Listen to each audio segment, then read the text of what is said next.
या स्कूल वञण जी रास्तानी हूंदी त उते गायब थी वई आहे उते ज़ाहिर ई कान्हे उते ॼण काछे ईअं खणी उॾाए वई हली अथसि ॼण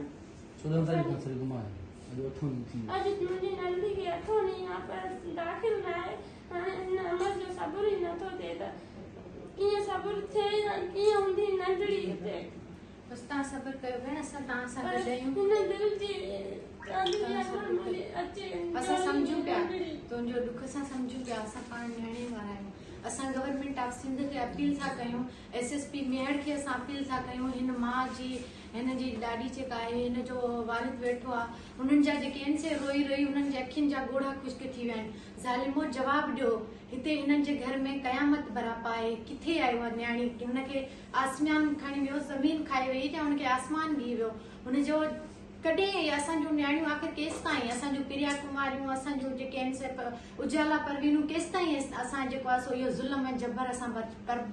कंदा रहंदासीं बर्दाश्त असांखे जवाबु ॾियो असां मुतालबो था कयूं ही सिंधियाणी तहरीक क़ौमी अवामी तहरीक जो मुतालबो आहे त ही मासूम न्याणी खे जल्द खां जल्द जेको आहे सो बाज़ियाब कराए पंहिंजे माइटनि खे ॾिनो वञे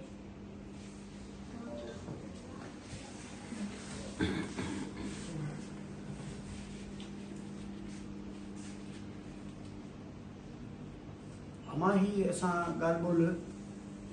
ॿिए हंधि बि रखंदासूं हुकूमत ताईं पहुचाईंदासूं त सम्झी सघूं था असीं पाण बि औलादी आहियूं त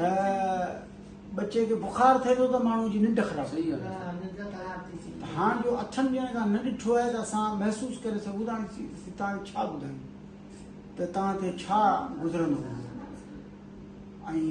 अलाह साईं कंदो जल्दी बाज़ियाब थींदी तव्हां वॾी दिलि करियो ऐं अलाह ख़ैर कंदो तव्हां उन सिलसिले में माठ करण बदिरां ही पुलिस वारा चवंदा त तव्हीं कुझु बि न करियो तव्हीं एहतिजाज ज़रूरु करियो शहरनि सां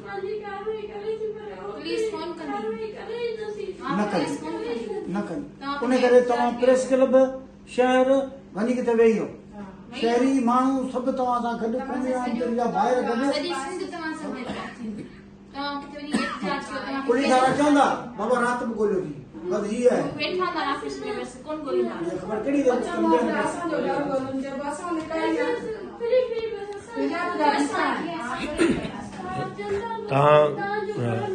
हिन जे वालिदेन सां मिलिया वारसनि सां मिलिया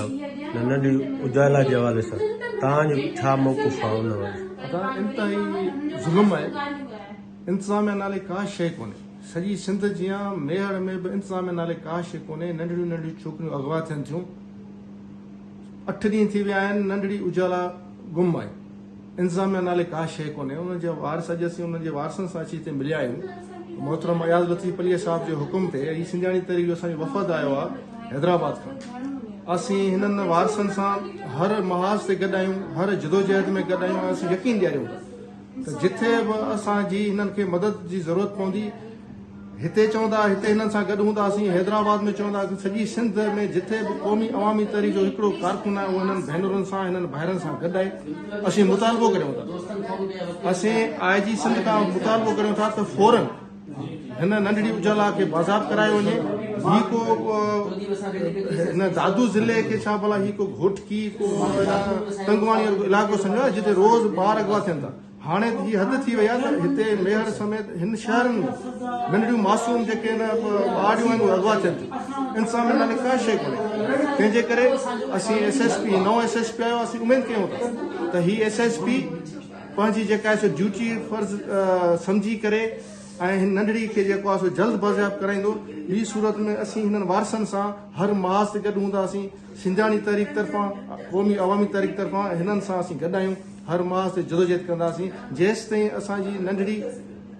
उजाला जेसि ताईं बाज़ियाब नथी थिए तेसि ताईं असीं सुख सां न कंदासीं